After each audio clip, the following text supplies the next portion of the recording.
If you've been around for a while, then you know how much I care about financial freedom for all. One thing that often gets in the way of that is debt. That's why I'm happy to announce that I've partnered with an amazing organization called Juno. Juno helps you get lower interest rates by using the power of group negotiation. It is a completely free resource that you can use to secure lower interest rates on new and existing student loans.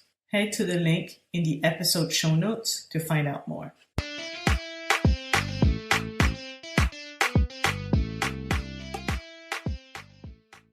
This is the Dreamers Podcast, episode 13 with Andy Hill. Today is April 19th, 2021. I felt like I was working in this job, and yes, I was paid very well, but I felt like I was sort of trapped. I'm like, okay, we decided to get this bigger house with a bigger mortgage, and I feel like I'm trapped in the job because of the mortgage. I didn't want to feel like that. So when we were able to pay it off, I felt free. I felt like I could make some choices for the betterment of our family, the betterment of my mental health in the future. And it just felt great. And then all of a sudden you got no debt left. And it's like, oh, well, what else can we do? Let's build some wealth. Let's give more. Let's have more fun. Let's go on more vacations. Hello, world. Welcome to the Dreamers Podcast. I am Stephanie Anne-Lyse, also known as Anne-Lyse Wealth. I'm a financial coach and an author. I self-published my first book, Dream of Legacy, a guide to help dreamers reach financial independence and build generational wealth. In this podcast, I'll have conversations with experts and thought leaders who dare to follow their dreams. You'll hear about their journey and their money stories. I hope it inspires you, dreamers out there, to live life on your own terms. Come on, dreamers. Let's change the world! This episode is brought to you by Dream of Legacy. Check out dreamoflegacy.com for resources to assist you on your journey to financial independence. Before we get into today's episode, please go into Apple Podcasts and leave us a review and rating so more amazing people like you can discover the podcast. All right, let's get back to today's episode. Hello. Welcome to the Dreamers Podcast. I am your host, Anne-Lyse Wealth, and I'm so glad you're here. If you've been around for a while or if you follow me on social media, you probably know that it's been a rough month.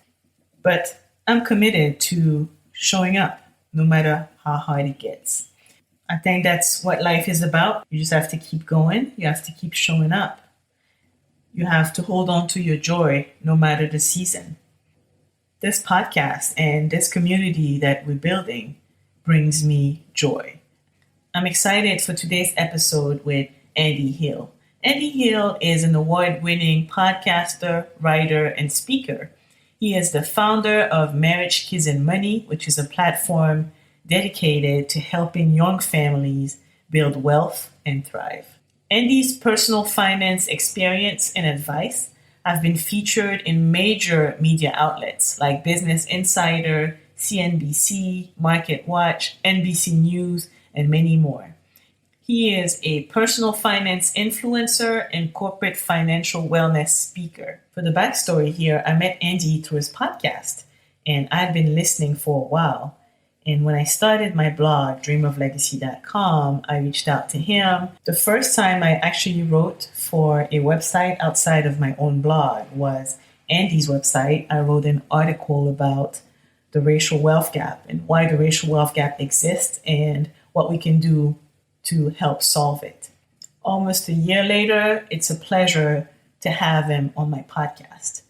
In today's episode, we talk about Andy's personal finance journey. How one day, along with his wife, he decided to calculate their family's net worth. And they were in for a rude awakening when they realized that they had a net worth of negative $50,000. So they started on this journey to improve their finances. And in 10 years, Andy and his wife became millionaires. They paid off their mortgage in 5 years.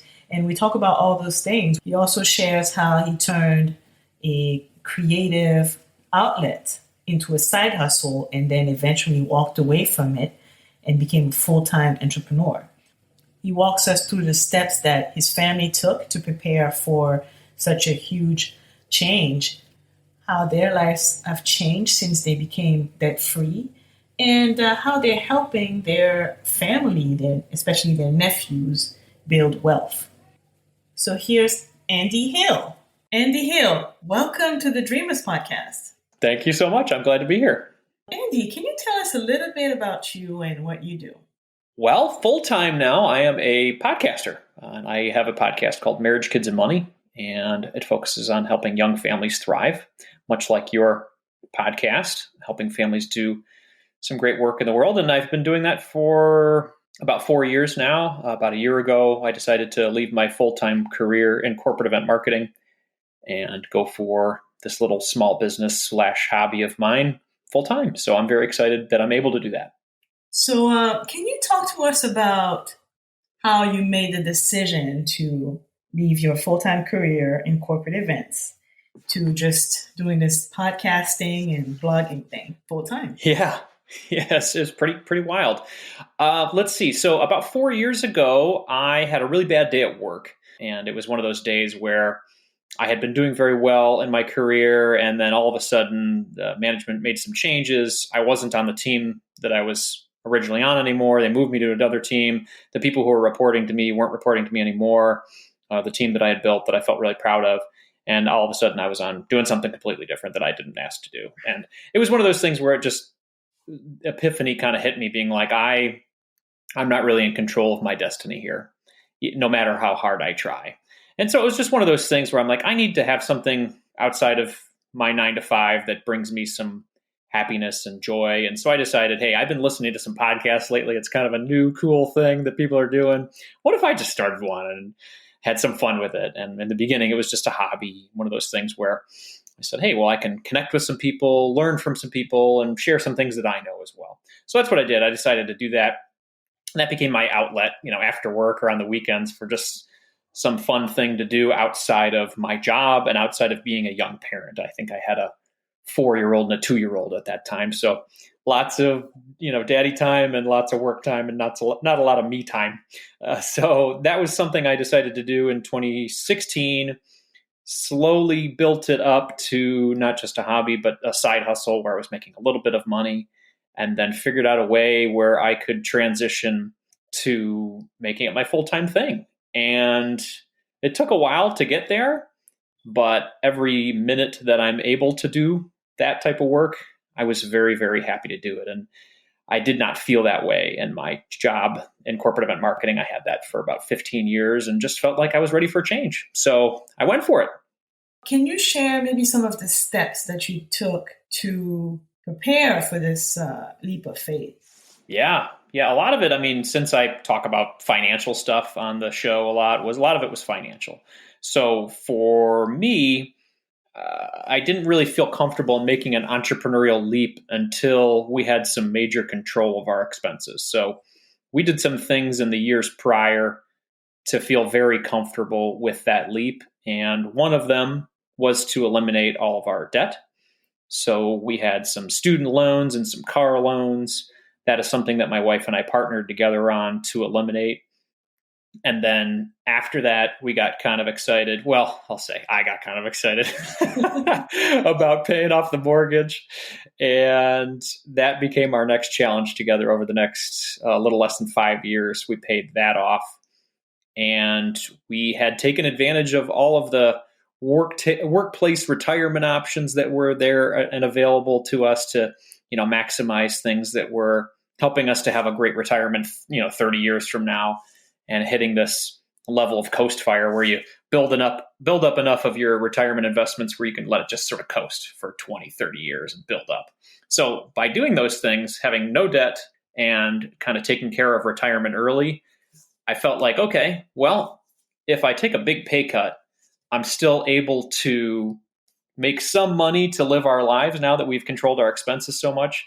But also we've done a lot to prepare. So one other thing that we did outside of that was to save up about a year's worth of expenses. So we spend around, $60,000, $70,000 a year on average as a family.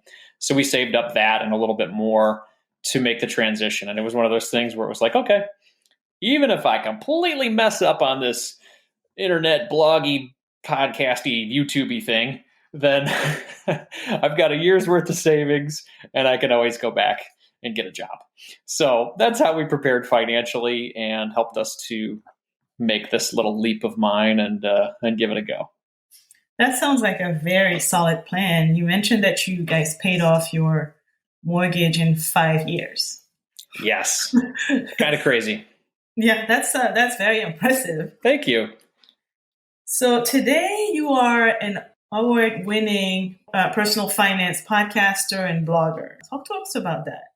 Yeah, well, it's been amazing. It's very cool. I never thought that the little hobby of mine that I'd put together where I just kind of talk to people about personal finance and parenthood and money could become something that would win an award. And I'm very excited about that. And I became a part of a community of like-minded people that were trying to share this message of, positivity and helping people do incredible things with their money. And I got really excited about it and sort of fell deeper and deeper into it and fell in love with it. So there's a community that provides awards for people who do great things. And I was able to win a couple of them over the past couple of years and get that recognition. And it's amazing that the thing that I like more than the awards are any sort of messages that I get from people who are listening to the show or watching the channel, where they write and they say, hey, this has really helped me on my journey. Or I invite people on the show who have been listening for a while or are part of our community to share the wins that they've had, people paying off their mortgages or becoming young millionaires or eliminating all of their debt, and then telling people how they did it. So that type of feedback that I get from the community that's been built is amazing. And it just further fuels the fire of what I want to continue to do. And it's funny because that's kind of how I met you last year. Yeah. I've been listening to the podcast for a while and I just reached out.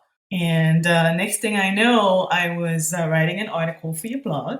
Absolutely. Now we're working together.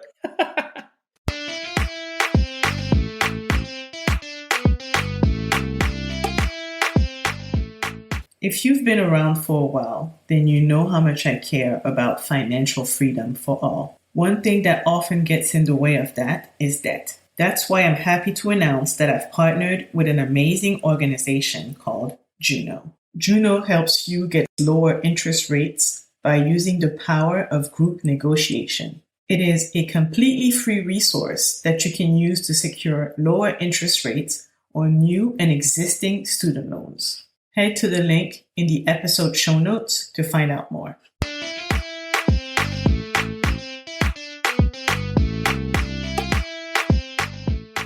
Sunday, Skincare Day, is one of the ways I keep my sanity in these crazy times. Juno is an all-natural, Black-owned skincare brand carefully handcrafted by parents who could not find the proper care solutions to address their family skin problems. All Juno products are made of organic and high-quality ingredients, meticulously chosen to give your skin the smooth results and the glow it deserves.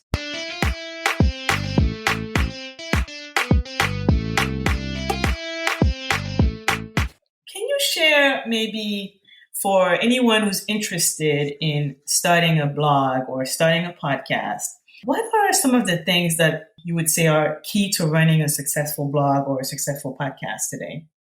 Sure. I would say first and foremost, maybe just it's my experience, I wouldn't call this like a huge money-making opportunity right away. If you want to start, I'm going to start a blog and quit my job, I would advise against like a short-term plan with that, because you'll make some money, but it takes a really long time to figure out how to do that. Some people have some wild success stories. I'm not one of those. Like I used to make maybe like 180 with my job, which is a really great job, really great salary. And last year I made $75,000 with my business. So just full transparency, I make less than half of what I used to make. But the fact that we were able to prepare financially allowed me to have that runway to sort of figure this thing out. And I hope that eventually I'll be able to make 180 again, doing work that I love as opposed to work that I had to do. So I just wanted to put that out there as sort of full transparency that it's not, go into it recognizing that it might not you might not hit it big, right away. So the reason I'm saying that is find a topic that you absolutely love, that you will write about or podcast about or do a YouTube channel about, that you'd be happy doing it for free, because for a long time you will. And if you have that passion and if you have that drive where you feel like you're actually going to make a difference, or you really just would love to talk about this topic forever, keep that passion, because that's what's going to keep you going. I think the people who've done the best that I've seen out there are the people who consistently provide content on a consistent basis, and they do it for a very long time, and they do it because they love it. So I wouldn't jump into starting to create a blog or a podcast about something that you are lukewarm about, but it's popular. You have to do it something that you really care about. And the fact that I care about my family and helping us grow wealth and then helping other families do the same keeps me going. So I feel like I'm, in the middle of my journey of trying to be a success with this thing. And the people that I've seen that I look out there and I'm like, oh, those guys are my heroes, are the people who continue to put out great content week after week, and they love what they're doing. Well, just to clarify, you are kind of a success already. Thank you. I appreciate that. So it might not translate into as many dollars as previously, but as you mentioned, you get satisfaction from just helping others and empowering others. I really appreciate you saying that. Thank you. So, Andy, you've shared that you and your wife went from $50,000 in debt to millionaire status in 10 years. You shared that on your podcast. For anyone who might be interested in following in your footsteps, can you talk to us about that process and maybe touch on your investment strategy to get there? Sure, absolutely. Yeah. So in 2010, my wife and I got married. And one of the first things that we got kind of excited about was helping our daughter, who was yet to be born, have a great life. And for me, that kind of turned towards financial stuff. I'm like, okay, well, that's something I can get a hold of. That's something I kind of like to talk about and something that I'm interested in. So what can we do to figure that out? So the first thing we did was calculate our net worth. And we didn't really know what net worth was. We had been watching the Susie Orman show, and she always talked about net worth. And I'm like, what is that? I'm sure if we did our net worth, we'd probably be, way up there, because we have these 6-figure combined salaries together. We're making, as a young couple, we were making like $130,000, and, we felt really good. So we went up and did our net worth on the big whiteboard and up in our guest room. And we quickly found out that our net worth was not really big. It was negative $50,000. We owed more than we owned. And so that was sort of a starting point for us. We're like, okay, well, what can we do? We're making good money. And we essentially make double what we made before we were married. So what could we do? Maybe we could live on one of our salaries, or essentially half, because I think she was making 70 and I was making 60 or something like that. So we said, well, why don't we just live on mine and save all yours? And so that's what we did for the first year after we made that decision. And that helped us to pay off our debt and get to a point where we were debt free. And then we kept that living on half lifestyle for a really long time. And by saving a large amount of our income, we were able to do some of those crazy things, pay off all of our debt, eventually pay off our mortgage. And during that period of time, we were also investing. So to your point on investing, we were taking advantage of our workplace retirement accounts, 401k. During the period of time from 2013 to 2020, I was maxing out my 401k at work, and I got a 15% match. And by the time I left my career, I think I had about $200,000 from just investing in my 401k. It's super boring, right? It's there's no wild tricks. It's just like invest in low-cost index funds in my 401k and let it ride. Don't touch it. And that helped us a lot there. So we did that sort of same repeated process through Roth IRAs and traditional IRAs, depending on our income level.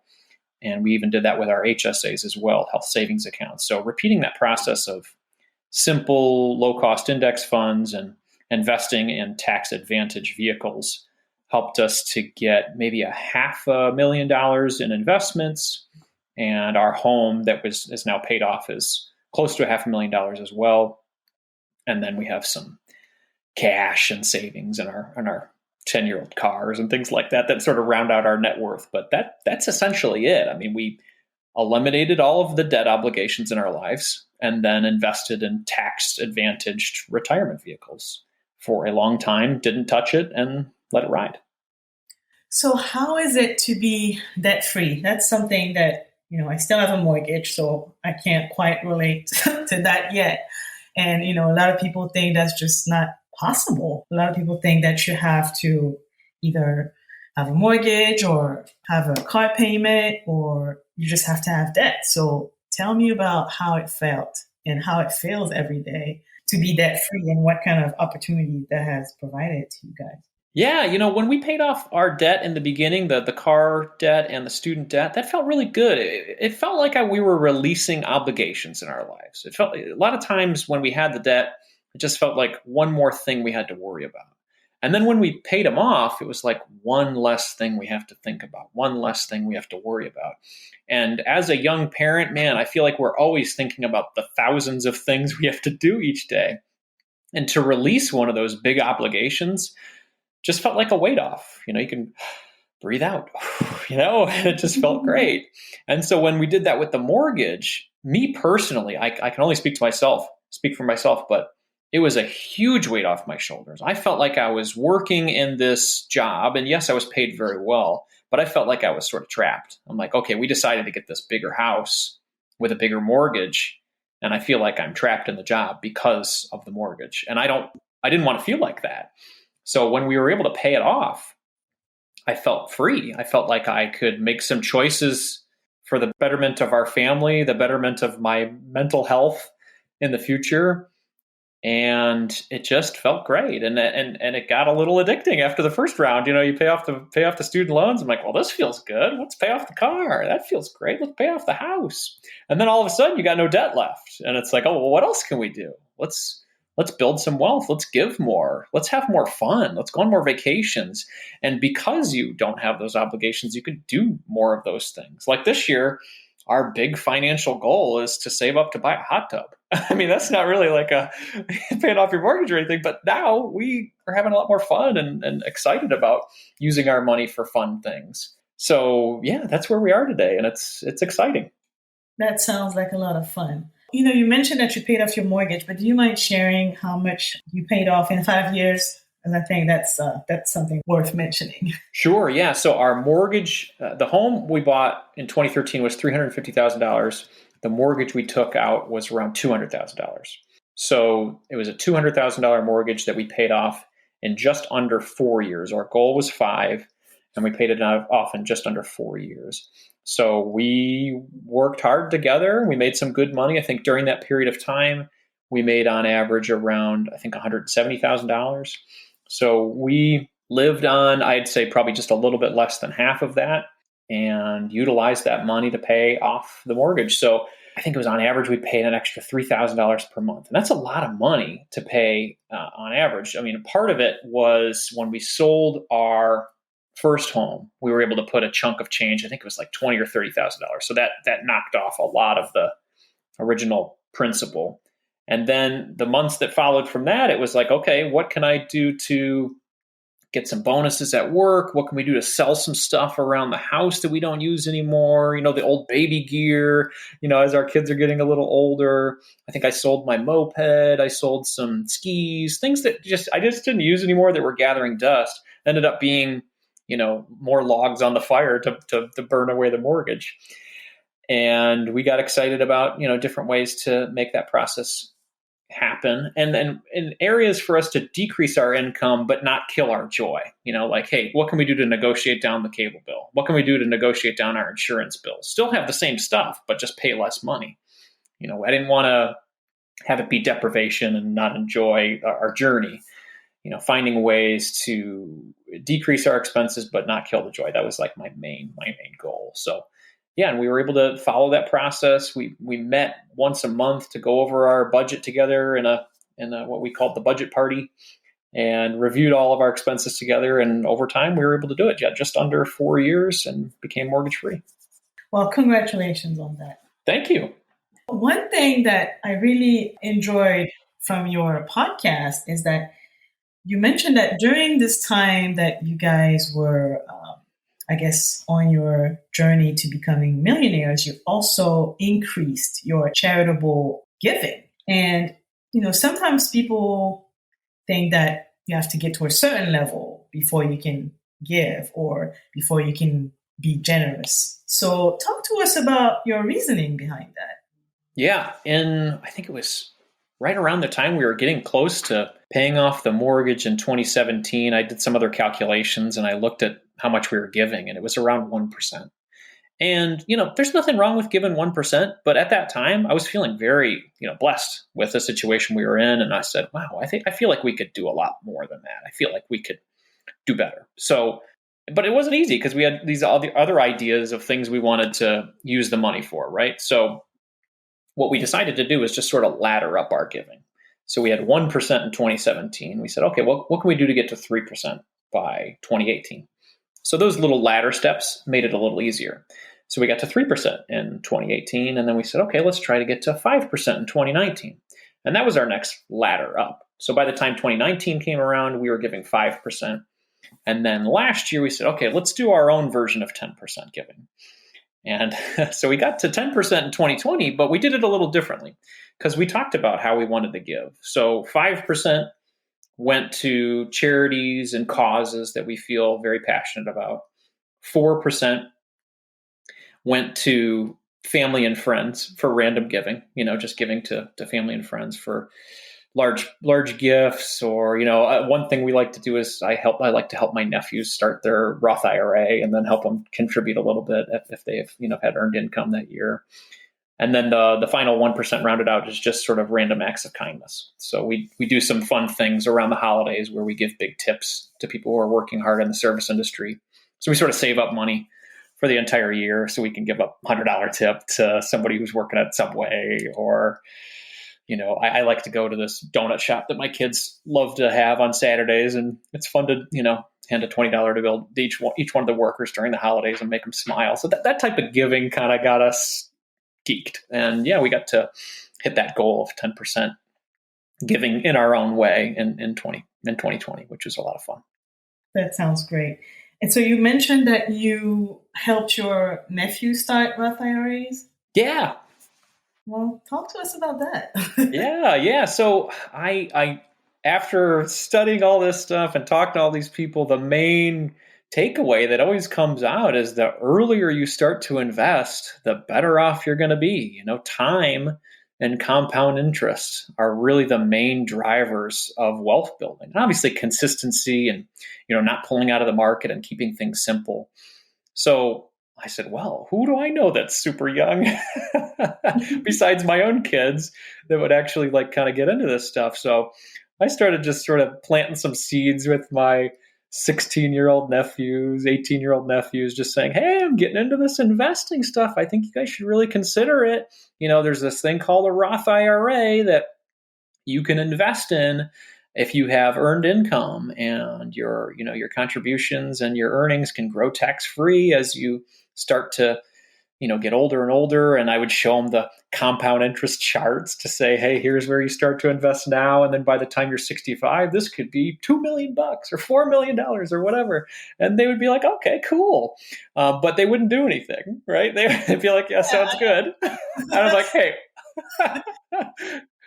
And I'm like, okay, how about this? Why don't I buy you your first share of VTI or something, an ETF that sort of covers the entire market? They're like, okay, sounds good. And so I would buy the first share. I would get them kind of into it. And that's where it would start to grow from there. And then they'd start to put a little bit of their money in there and start to contribute to it. And now I think I talked to one of my nephews, he's 20 now. And he has about $7,000 in his Roth IRA, and he's geeked about it. He's excited because I think I got him started in maybe 2018. So there's been a lot of growth since 2018 to now to 2021. And he's just sort of blown away about how just investing in index funds and not really doing anything to the money has made a huge difference in his portfolio. Obviously, we haven't had any big downturns. Well, I guess there was a big downturn in March, and he just sort of held on, which was very cool. March of last year. Did he panic? We talked, and I just said, hey, this is a normal blip in the market. If you stay on this wild roller coaster, it's going to feel like it's, maybe as a pit in your stomach as you're going down, but then you're going to go back up and it's going to happen all over again in another couple of years or another month. Who knows? But just stay on the roller coaster, because if you jump off the roller coaster, that's when you get hurt. And I think you got it. Maybe not all 6, or how many nephews and nieces do I have? I think 9. Not all 9 of them are going to get it, but a few of them will. And hopefully they'll stay on the roller coaster and it'll help them build wealth over time. That sounds great. And they'll be better off. I hope so. Yeah, it looks like a lot of people, a lot of parents at least, are struggling with convincing their teenagers who have earned income to put money into a Roth IRA, because they're not thinking about retirement. That's normal. Sure. Think about that when you're that young. But it looks like the idea to give them an incentive might actually work, or at least it worked in your case. So what we did is we said, hey, I think it was maybe for a graduation gift. We said, hey, we'll give you $200 for your graduation gift, or we'll give you $500 in an investment account. What would you rather have? And they say, well, take the $500, so that's a good way to do it. And that's part of that sort of giving generosity bucket that we have there. And it might sound like a lot of money to, some folks to do that, but we plan for it for the entire year. Every time we have new money come in, 4% of our income goes into a savings account just for that, for giving nice wedding gifts or giving nice graduation gifts or things like that for family. So we can keep it in the family and, have the wealth build and create some fun. That sounds like a great idea. The $500 versus $200. Yeah. Hey, money talks, I guess, So, Andy, it's been about a year now since you've been a full-time entrepreneur.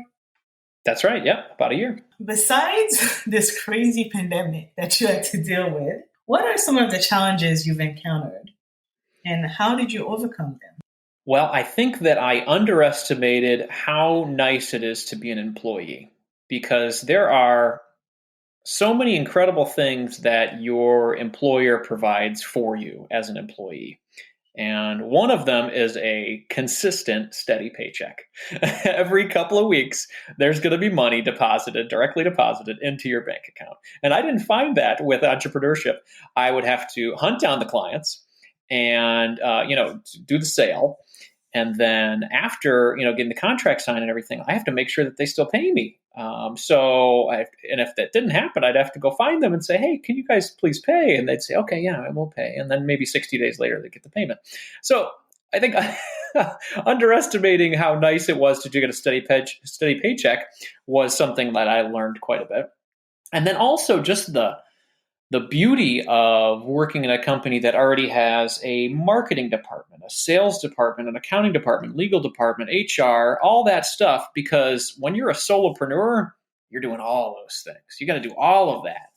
And so, I wouldn't trade the last year for anything, because I've loved it. It's been an adventure. It's been like a puzzle trying to figure it out. And it keeps me excited and alive. And that's sort of what I was missing with my previous job. But entrepreneurship, I would say, is not for the faint of heart. If you like your steady, comfortable job because you get paid well and you got great benefits and they've got all those departments to help you get the job done, don't take them for granted. It's a great thing. So that realization was sort of my first, 3 to 6 months doing my business, where I'm like, wow, I really had it. I had it in a good way, and I don't want to change. I'm just very appreciative for what I had with my previous career.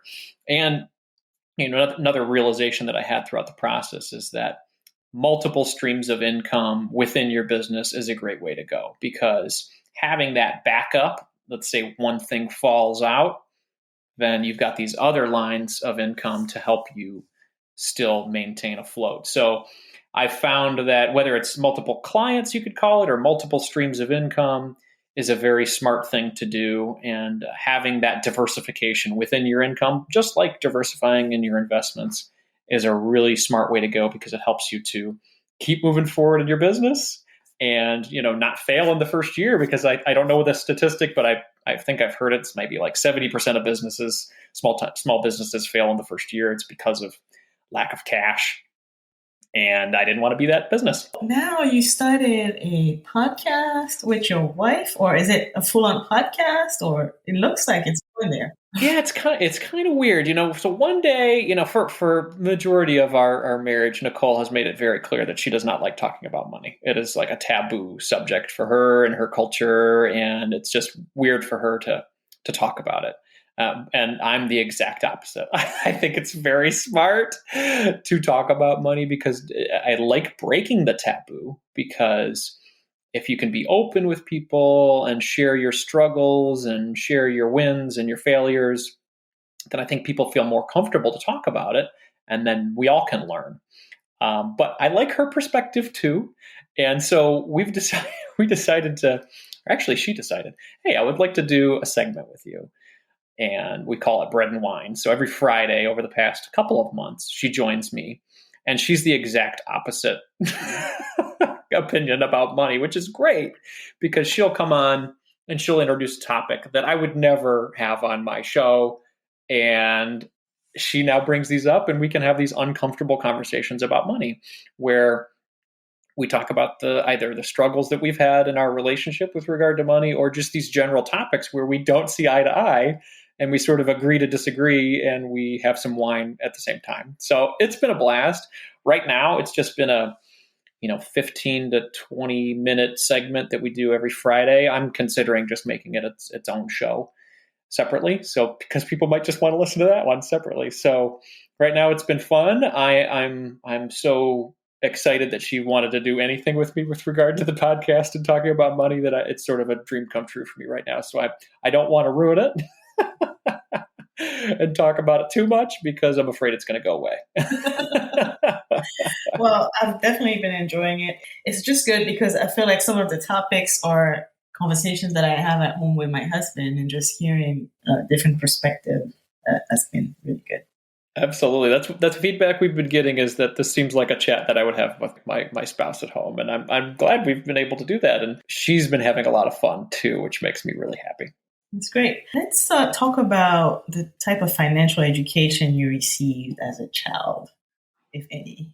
I would say I learned a lot from both my mother and father growing up. My mother was, and still is, a very savvy, frugal woman that knows how to save and the importance of saving. And she taught me at an early age that it's important to save your money for the things that you want in life. She helped me to open my first savings account. I think I was maybe second or third grade. I remember getting one of those little passbook savings accounts where you write in your balance and things like that. And she's always helped me to figure out how to do things smart with money throughout my life. And then my father, who's a very, very hardworking, goal-driven man, and I learned a lot from him about the importance of hard work and then getting paid for your hard work. So for a long period of time, I always wanted to get a job. I got a job, I think, when I was 12, caddying, babysitting. Wow. I eventually became, I think it was a garbage man when I was 16. Just anything, any job, odd job where I could make some money locally in town, take that money, save it for these big goals that I had. And it became a combination between my parents. And I really appreciated both the perspectives that I had from them, and still have a great relationship with them today. So those are some of my early memories with money that helped me to do a lot of the things that I've done in my life. Nice. So can you talk to us about your biggest money mistake?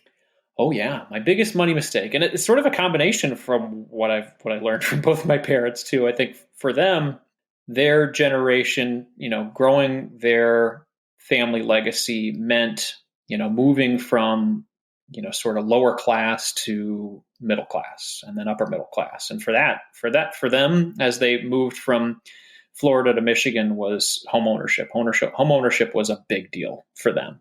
Having a home where their family can live and grow up became a big deal. And for me, I grew up with that sentiment that home ownership was the thing, and it made you a family and it made you whole. And so for me, I was saving my money in my teens and my 20s to be a homeowner because that was like the thing. It made me feel really good. And so when I was 22, I had enough money, I think it was maybe a 10% down payment, to buy my first home. And I was really excited about it because I thought, hey, this is the thing you're supposed to do, right? Become a homeowner. And quickly I realized that was a mistake. My 10% down payment and my income at the time quickly made me feel very, very house poor.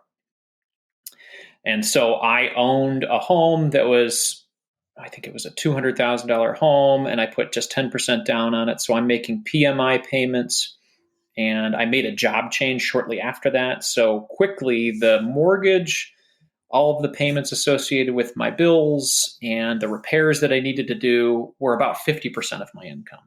And I'm a 22-year-old guy that liked to go out to the bar and go hang out with my friends and go to concerts and stuff. And quickly I realized that being a homeowner, if you don't do it right, can make you feel house poor and life poor.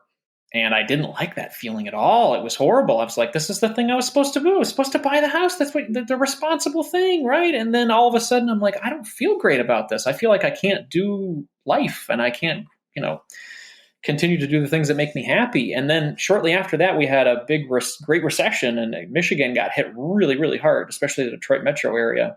And my home value for this smart investment that I made, the home value was valued around $100,000, and the mortgage that I had was still $180,000.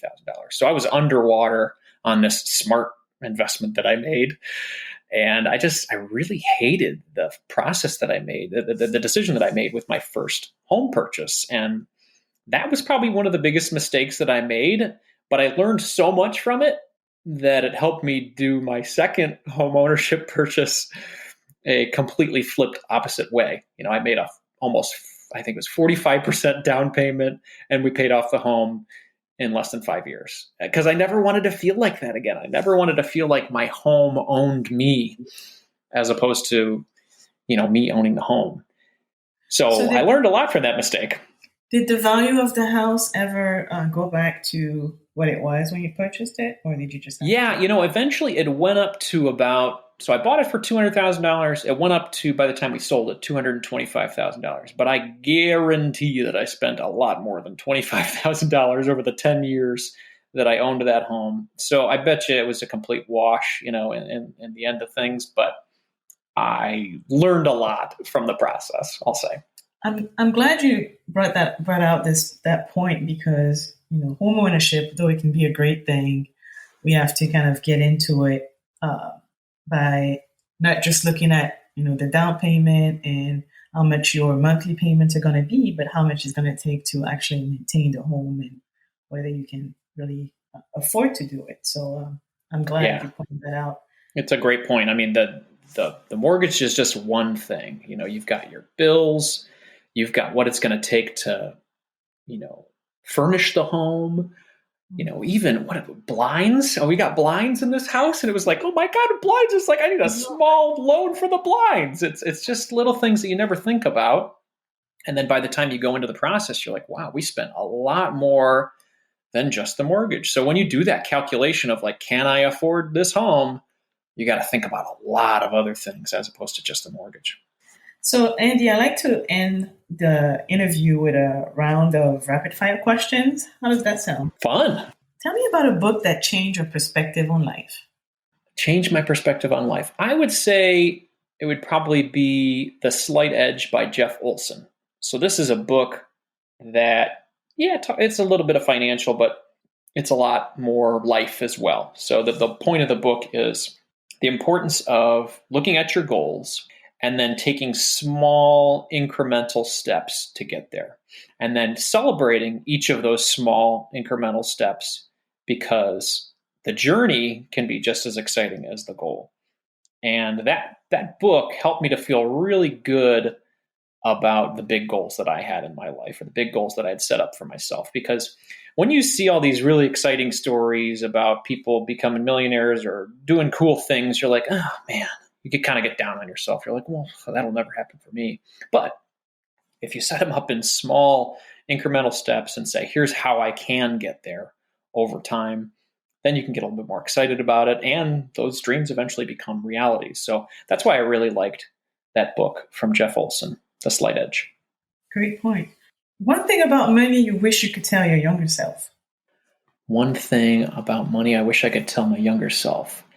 Be patient. I would say be patient, because you won't be able to get everything you want right away, but it'll eventually get there. And again, to repeat my point last time, the journey is very, very fun, and enjoy it, because once you get to that goal line, it's cool, but it's not the glorious rainbow that you might think it is. Enjoy today, enjoy the journey, because life is for living, and we don't know what tomorrow will bring. Tell me about the best investment in yourself you've made so far.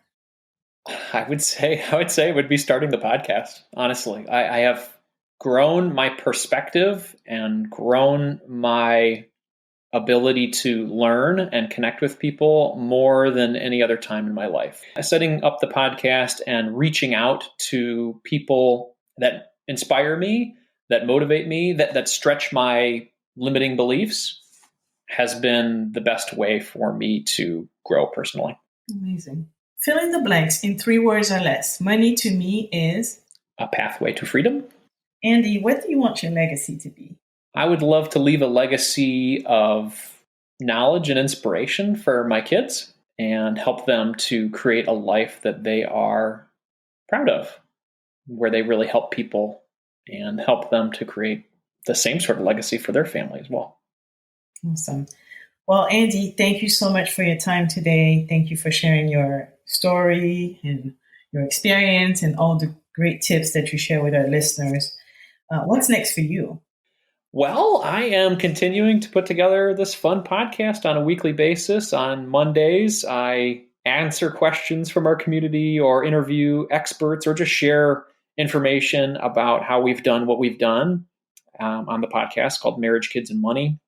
And then lately, every Friday, my wife's been joining me on the same podcast, Marriage, Kids, and Money, for a segment we call Bread and Wine. And that has been a lot of fun. It's a candid conversation between a husband and wife about money who don't always agree on money. And you can find that at Marriage, Kids, and Money on your favorite podcast player. All right. Well, thank you so much, Andy. Thank you so much. I appreciate being here. All right, everybody. That was Andy Hill. I hope you enjoyed today's episode. On the podcast next week, I'll have Beth Chavot, the executive director of the largest puppetry arts center in the country, and someone who has dedicated her career to closing the gender gap. But before wrapping up today's episode, let's get to a review. This is from Money Girl 1985. Really appreciate the fresh perspectives Anne-Lyse brings to her podcast. I love the episode with Sam Edis, where they discussed what it means to marry well, and how it has less to do with marrying someone for financial security, but rather someone who won't get in the way of your personal ability and ambition to create wealth. So spot on.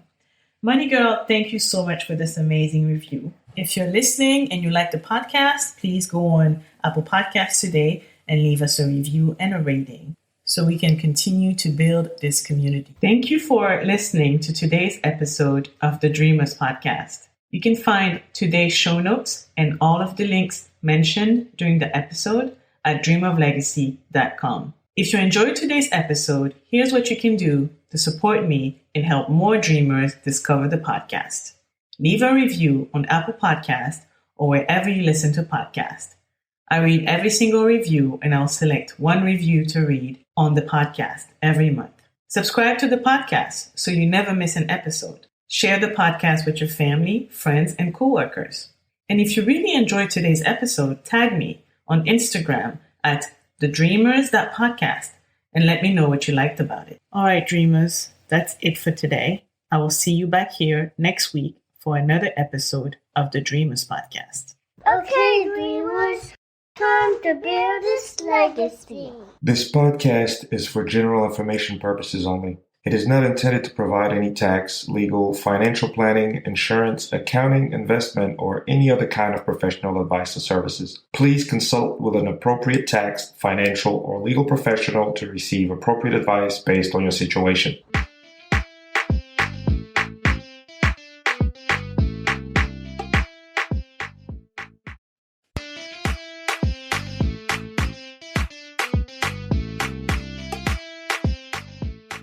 Sunday, Skincare Day, is one of the ways I keep my sanity in these crazy times. Millionaire is an all-natural, Black-owned skincare brand carefully handcrafted by parents who could not find the proper care solutions to address their family skin problems. All Millionaire products are made of organic and high-quality ingredients, meticulously chosen to give your skin the smooth results and the glow it deserves.